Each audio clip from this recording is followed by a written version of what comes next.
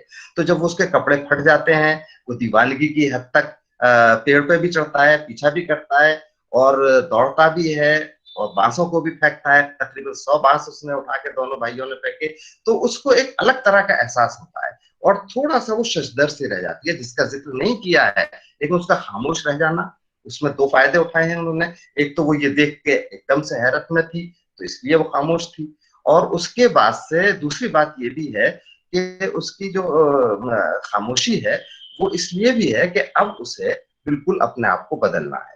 اور ایک بہت خوبصورت اس میں ٹچ ہے، آپ دیکھیں اگر تو جب وہ اندر جاتی ہے اور خاموشی سے اٹھ کے چلی جاتی ہے تو وہ کیا کرتی ہے، وہ پہلی بار اس کی پسند کا خیال کرتی ہے، پہلی بار اس کی پسند کی ساڑی پہنتی ہے اور وہ اس کی پسند کی ساڑی پہن کے وہاں کھڑی ہے۔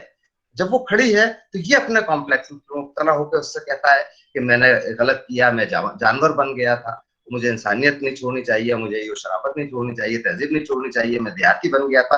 تو کہتی ہے وہ سب کچھ نہیں ہے، میں تو اس لیے خوش ہوں کہ مجھے اس سے بہتر جو چاہیے تھا اس سے بہتر ملا اور مجھے ایک مرد ملا، وہ ایک مرد سے میں نے شادی کی ہے، یہ مجھے خوشی ہے۔ تو یہ اس کی ایسی نفسیات ہے جو علی عباس حسینی اکثر کہانیوں میں نفسیاتی پکڑتے تھے۔ میلہ گھومنی میں تو انہوں نے بہت خوبصورتی سے اس عورت کو جو یہاں جاتی ہے وہاں جاتی ہے، جگہ جگہ جاتی ہے اور آخر میں پھر میلے میں چلی جاتی ہے، اس کو استعارہ بنا دیا ہے، میٹافر بنا دیا ہے جنس کا۔ جنسی بیراہ روی کے کانٹیکٹ میں جو آئے گا اس کا حشر دونوں چنو و منو کی طرح برا ہوگا، تو اس کو میٹافر تک بنایا ہے۔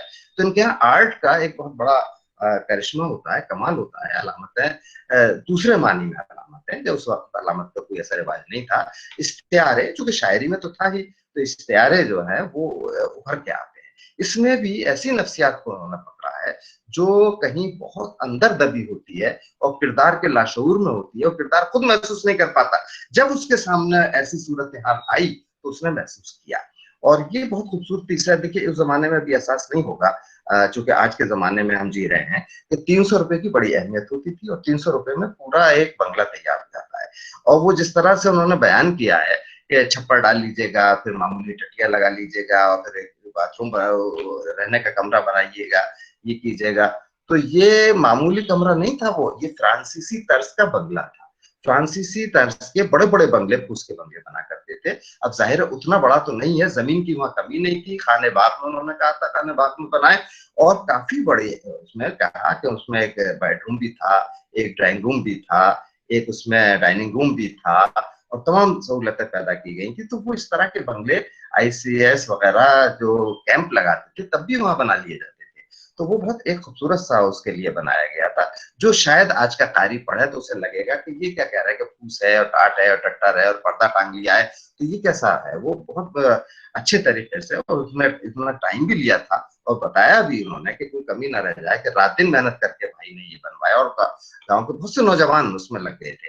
تو یہ ایک احساس اس طرح کا فن ہے ان کا, کہ چھوٹے چھوٹے جملوں میں, چھوٹے چھوٹے اشاروں میں یہ وہ کہہ جاتے ہیں جو قاری اپنے آپ اس کو پھر پر کرتا ہے. تو بہرحال میں تو علی عباس حسینی کی اس کہانی کو مجھے بھی تو پڑھنے کا اس وقت موقع ملا, اس کے لیے, پھر آپ نے اس کا انتخاب کیا اس کے لیے, پھر یہ کہ لوگوں نے اس کو سنا, اور میں نے بھی جو کچھ مجھ سے سمجھ میں آیا میں نے کہا, اس کے لیے سب کے لیے میں آپ کا شکریہ ادا کرتا ہوں, تمام منتظمین کا, اور بہت بہت شکریہ کہ اس کہانی کو یہاں پہ سننے کا اور اس پر کچھ کہنے کا مجھے موقع ملا. شکریہ. بہت شکریہ پروفیسر طارق چودھری صاحب, آپ نے اس افسانے پر نہ صرف سیر حاصل گفتگو کی بلکہ اس افسانے کا پس منظر, زمان و مکان, اسلوب و بیان اور نہایت ہی باریکی سے اس کا تجزیہ یہاں پر پیش کیا. اس کے لیے بازگشت کی جانب سے ہم آپ کے ممنون و مشکور ہیں. شکریہ. جی, پروفیسر طارق چودھری صاحب کے تبصرے کے بعد آج کی محفل میں شامل معززین حضرات, ادب نواز خواتین و حضرات میں سے کوئی اس افسانے پر اپنی بات رکھنا چاہتے ہیں تو وہ آگے آ سکتے ہیں. سب سے پہلی بات تو طارق صاحب کو بہت بہت مبارکباد, اتنی معلوماتی گفتگو کی انہوں نے, اور جنہوں نے پیش کیا وہ بھی واقعی قابل تعریف ہے. کچھ باتیں ذہن میں آ رہی تھی تو میں نے سوچا کہ اس میں کچھ بات کی جائے. سب سے بڑی بات اس میں دیکھنے کو یہ ملتی ہے کہ جو کریکٹر ہے اس کا جو کشمکش ہے, جس کی طرف اشارہ بھی کرتا طارق صاحب, کہ وہ اپنی بیوی کو اپنی پرانی زندگی سے وابستہ چیزوں سے یا لوگوں سے ملانا ایک طرف نہیں چاہتا. جب یہ موقع آتا ہے وہ گاؤں جاتا ہے, پھر اسی زندگی کو دل کھول کر کے جیتا ہے. تو وہ ایک کشمکش کو اتنی خوبصورتی سے مصنف نے پیش کیا ہے. ایک یہ اہم چیز ہے اس کے اندر کشمکش کی. اور دوسری اہم بات جو مجھے لگی اس افسانے کے اندر, جو انجام اس کا ہے, انتہائی خوبصورت انجام ہے اس کا, اور اس میں کہیں نہ کہیں ایک بات تھوڑی سی مجھے کھٹک رہی تھی, اس لیے میں نے اس انجام کے تعلق سے بھی بات رکھنے کی خواہش کی, کہ جب وہ کہتی ہے کہ جو میں نے سوچا ہے اس سے کہیں زیادہ مجھے ملا, ایک مرد ملا مجھے. تو یہاں پہ تھوڑا سوال ذہن میں یہ پیدا ہوتا ہے کہ کیا ICS پاس کرنے والا انسان, جو وہ مضبوطی اور جو طاقت, جو سیکورٹی جس طرف اشارہ کیا تھا طارق صاحب نے, وہ یقیناً وہ ذہن میں تھا مصنف کے بھی, اور اس کردار کو تراشتے وقت بھی ذہن میں رکھا گیا ہوگا. لیکن کیا وہ چیز ایک ICS کے اندر وہ چیز نہیں ہو سکتی تھی کہ ایک عورت کو یہ کہنا پڑا کہ مجھ سے اسے کہیں زیادہ ملا اور وہ ایک مرد. میرے حساب سے یہاں پہ مصنف نے اس طرح سے اگر پیش کیا ہوتا انجام کو, کہ ایک ایسا انسان ملا جو اپنی جڑوں سے بھی جڑا ہوا ہے, اور اپنی زندگی جدوجہد سے جو کامیابی ملی اس سے جڑا ہوا ہے, تو شاید زیادہ مناسب ہوتا جب وہ یہ کہتے کہ ایک اچھا انسان ملا, جو اپنی پرانی زندگی میں جب گیا تو اس کو دل کھول کر کے دیا. تو شاید مجھے لگتا ہے کہ زیادہ مناسب ہوتا, لیکن یہ میری کم اپنی فہمی بھی ہو سکتی ہے, لیکن مجھے ایسا لگا اس لیے میں نے یہ بات کہی. بس اتنا ہی کہنا تھا. بہت بہت شکریہ. سب سے پہلے تو میں مہجبی صاحبہ کو بہت بہت مبارکباد دینا چاہوں گی. علی عباس حسینی کا بہت بہترین افسانے کا انہوں نے انتخاب کیا اور بہت ہی عمدگی سے اسے پیش کیا. اس پہ پروفیسر طارق چودھری صاحب کا تبصرہ بے حد دلکش, بہت ہی معلوماتی, بہت ہی بہترین تھا. میں خود بھی طارق چودھری صاحب کے افسانے کی بہت قائل ہوں, اور لکیر اور نیم پلیٹ, باغ کا دروازہ, واقعی ان کا بہت ہی عمدہ افسانہ ہے.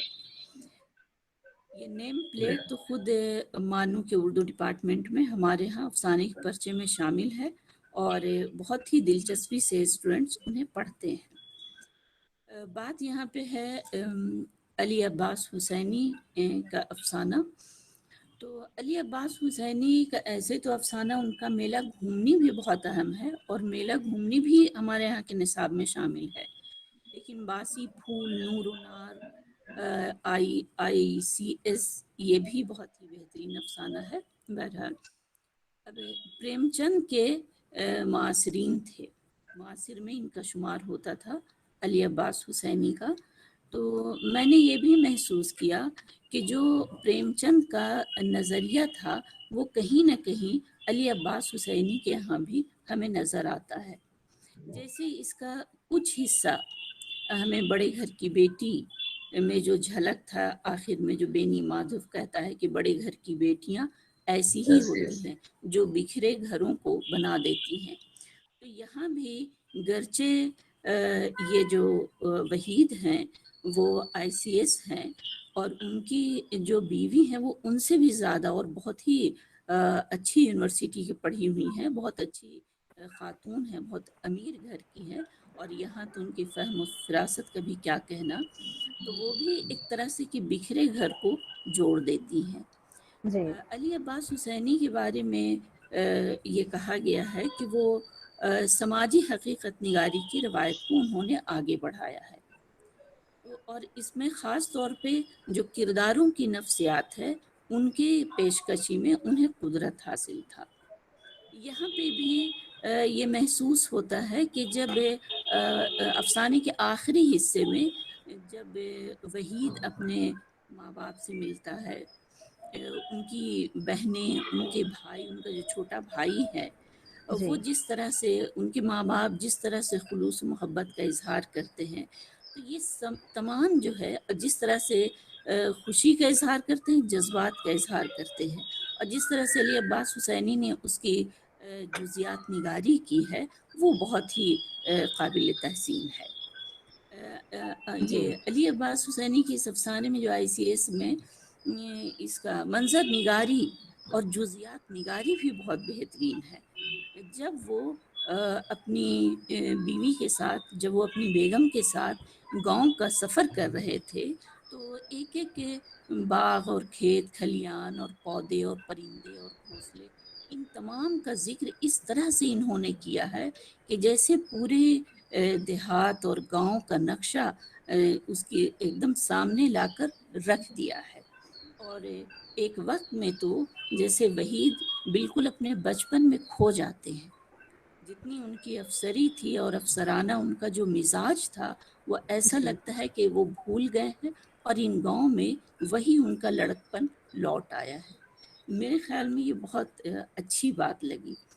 اور جو اس افسانے کا اختتام ہے تو میں سمجھتی ہوں کہ ابھی جس طرح سے اس افسانے کے اختتام کے حوالے سے مجھ سے قبل احمد صاحب نے بتایا، وہ مجھے بھی اس طرف لگتا ہے کہ یہ اگر وہ مردانگی کا لفظ استعمال نہ کر کے اگر وہ کوئی اور لفظ یا وہیں پہ وہ ختم کر دیتے تو شاید افسانہ اور بھی مؤثر ثابت ہوتا ہے.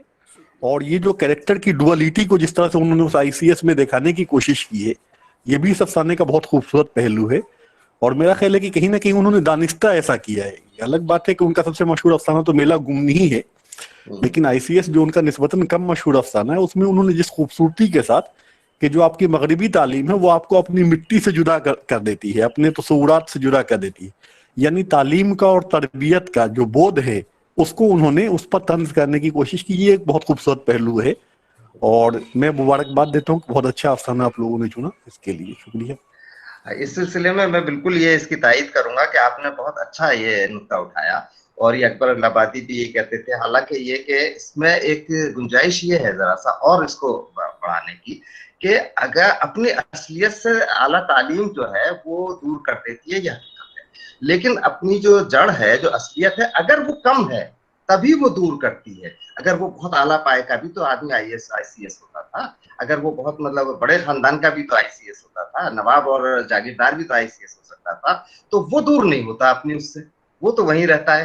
یہ وہ احساس ہے جس کا میں نے پہلے اشارہ کیا تھا کہ وہ احساس کمتری دور کر دیتا ہے، وہ احساس کمتری احساس برتری پیدا کرتا ہے. تو یہ احساس یقیناً فطری ہے اور یہ حقیقت نگاری کے ذیل میں آئے گا کہ ان لوگوں میں جو نیچے سے اوپر گئے ہیں یہ احساس پیدا ضرور ہوتا ہے، اور یہ احساس جب پیدا ہوتا ہے تو وہ اپنی اصلیت سے اور اپنی جڑوں سے دور ہو جاتے ہیں، اور اعلیٰ تعلیم کی وجہ سے ہی ہوتے ہیں، وہ کسی اور وجہ سے بھی ہو سکتے تھے، پیسہ زیادہ آ جائے اس کی وجہ سے بھی ہو سکتے تھے، صرف تعلیم کی وجہ سے نہیں ہوئے، وہ ایک براڈ معنی میں آپ لے لیجیے تو اس کے ربط میں لیا ہے، اور آپ کا نقطہ بالکل درست ہے کہ اس میں یہ انہوں نے جان بوجھ کے کیا ہے کہ وہ چونکہ اعلیٰ تعلیم حاصل کی، پیسہ بھی آ گیا، بڑا افسر بھی بن گیا، تو وہ اپنی اصلیت کو بھول گیا، چھپانے کی کوشش کرنے لگا، یہ اس سے بھی آگے کا قدم ہے، اس کو چھپانے کی کوشش ہے، بالکل صحیح کہا۔ اب میں نہایت ادب و احترام کے ساتھ بازگشت کے صدر محترم اور آج کے اجلاس کی صدارتی خطاب کے لیے پروفیسر بیگ احساس صاحب سے درخواست کرتی ہوں کہ وہ صدارتی خطاب سے نوازیں۔ پروفیسر بیگ احساس صاحب۔ پروفیسر طارق چھتاری صاحب، ڈاکٹر مہجبین صاحب اور احمد خان صاحب، مسرت جہاں صاحبہ، ڈاکٹر فیروز علام، ڈاکٹر میرا، ڈاکٹر رانا، اور آج کی اس محفل سے جڑی ہوئی ایک کثیر تعداد، اس وقت ہمارے ساتھ ایک بہت بڑی تعداد جڑی ہوئی ہے۔ سب سے پہلے میں پروفیسر طارق چھتاری صاحب کا خیر مقدم کرتا ہوں کہ طارق چھتاری صاحب سے میرے تعلقات 1981 سے ہیں، اور آج تک ہم ایک دوسرے کے دوست ہیں، اور اس دوستی میں کسی قسم کی بدمزگی، تلخی، دوری یا بہت زیادہ قربت، ایسی کوئی انتہا پسندی نہیں آئی۔ ایک اعتدال کے ساتھ جیسی دوستی ہونی چاہیے وہ ہم لوگوں کے درمیان موجود ہے، اور ہم ایک دوسرے کا خلوص محسوس کرتے ہیں اور اس کا اظہار کرنا مناسب ہے۔ آج علی عباس حسینی کے افسانے کا انتخاب اس لیے کیا گیا کہ ہم دھیرے دھیرے کلاسیکل ادب میں آگے بڑھتے جا رہے ہیں۔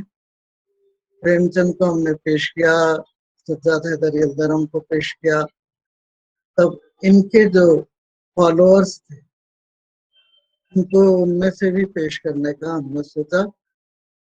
چنانچہ پریم چند کے جو مقلد تھے ان میں سب سے نمایاں نام علی عباس حسینی صاحب کا تھا، تو ہم نے علی عباس حسینی کے افسانے کا انتخاب کیا۔ ممکن ہے ہم لوگ سدرشن کو بھی پیش کریں اور نیاز فتح پوری کو بھی پیش کریں، پھر اس پر جاری رکھیں۔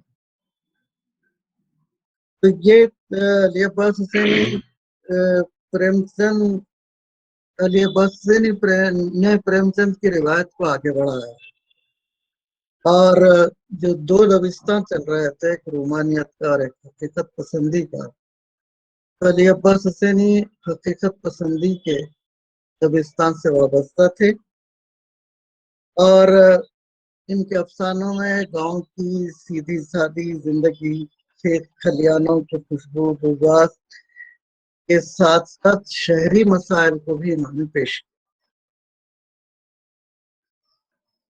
پریم چند شہری زندگی کی معنویت کو اجاگر کرنے میں اس حد تک کامیاب نہیں رہے جتنے علی عباس حسینی رہے، تو ہم نے ایک ایسے افسانے کا انتخاب کیا جس میں دیہاتی زندگی بھی ہو اور شہری زندگی کی بھی جھلک۔ یہ افسانہ ابتدائی دور کے افسانے کے ابتدائی زمانے میں لکھے ہوئے افسانے ہیں، لیکن یہ افسانے آج بھی باقی ہیں اور ان پر زمانے کی گرد نہیں جمی۔ ایک ایسا موضوع ہے کہ غریب گھرانے کا کوئی لڑکا ICS ہو جاتا ہے یا اونچے عہدے پہ پہنچ جاتا ہے تو اس کا رد عمل کیا ہوتا ہے۔ آج بھی ہم خبریں پڑھتے ہیں اخباروں میں کہ ایک آٹو ڈرائیور کی لڑکی نے MBBS میں داخلہ حاصل کر لیا، ایک معمولی سے ملازم کے لڑکے نے IAS میں داخلہ لے لیا. تو یہ واقعات جو اس زمانے میں ہوتے تھے آج بھی اس طرح کے واقعات رونما ہوتے ہیں. اب ان کا سماج پہ کیا اثر پڑتا ہے، اس کا ریئیکشن کیا ہوتا ہے، یہ الگ الگ بات ہے. جیسے اکبر الہ آبادی کے پاس بالکل الگ ریئیکشن تھا کہ باپ بیٹے کے جو تعلقات تھے انہوں نے بالکل الگ انداز سے پیش کیا تھا. اور جیسے طارق صاحب نے کہا کہ اس زمانے میں اس طرح کے افسانے بہت لکھے گئے. طارق صاحب نے مثالیں بھی دی بڑے گھر کی بیٹی وغیرہ کی. تو علی عباس حسینی نے بھی اسی طرح کا ایک موضوع کہ ان کا اس میں ہلکا پھلکا افسانہ ہے. اس میں کوئی بڑی جذباتی کشمکش، کوئی کسانوں کا مسئلہ، گاؤں کے مسائل اور کوئی ایسی پیچیدہ بات اس میں علی عباس حسینی صاحب نے نہیں، بلکہ بہت ہی سیدھے سادھے انداز میں انہوں نے افسانہ پیش کیا. اور جیسے طارق صاحب نے کہا کہ افسانہ کھلتا ہے جیسے کوئی کہانی سنا رہا ہو اور ہم کہانی سن رہے ہیں. یہ ایک طرح کا فطری انداز تھا علی عباس. درمیان میں ذخیرہ الفاظ کو بھی ہم نے دیکھا کہ ذخیرہ الفاظ بھی بہت بڑا ہوا تھا. افسانے میں بھی اس کی بہت جگہ مثالیں ملتی ہیں. اب اس میں طارق صاحب نے بھی اس طرف روشنی ڈالی اور میں بھی یہی کہنا چاہتا تھا کہ بس سامنے ہمارے منظر میں دراصل ICS ہے منظر میں، لیکن جو سب سے اہم کردار ہے وہ پس منظر کا ہے اور وہ ان کی بیگم کا کردار ہے. کہانی میں بیگم کا بہت اہم کردار ہے اور ماں کا اہم کردار. کہ ماں کا مسلسل چٹھیاں لکھنا کچھ سوچے بغیر ایک سچی ماں کی ممتا کی تڑپ کو پیش کرتا ہے. اور جب دیکھتی ہے کہ بیٹا اس کی طرف زیادہ توجہ نہیں کر رہا ہے تو مجبور ہو کے اپنی بہو کو چٹھی لکھتی ہے یہ سوچے بغیر کہ اس کا وہ کیا اثر قبول کرے گی. لیکن اس کا اثر بہت اچھا پڑتا ہے. اور کہانی کا مرکزی کردار بیگم کہ وہی اپنے شوہر کو اپنے ماں باپ سے ملنے کے لیے لے کے جاتی ہے، وہی وہاں پہ لوگوں کے ساتھ خود کو ایڈجسٹ کرتی ہے. اور کہانی کا آخری جملہ بھی اس کے منہ سے سنایا گیا. تو اور لیکن بظاہر ایسا لگتا ہے کہ یہ کہانی ICS کی ہے، لیکن اس کے پیچھے دو عورتوں کے اہم کردار ہیں. علی عباس حسینی کا یہ افسانہ اس لیے بھی اچھا لگا کہ یہ جو ICS ہے اس کے ذہن میں یہ بات کہیں بھی بیٹھی ہوئی نہیں ہے کہ اس کو گاؤں میں اپنی مردانگی دکھانا چاہیے. اور وہ بالکل بھول جاتا ہے کہ اس کی بیوی پہ اس کا کیا اثر پڑے گا. اور طارق صاحب نے بار بار کہا یہ نفسیاتی افسانہ ہے.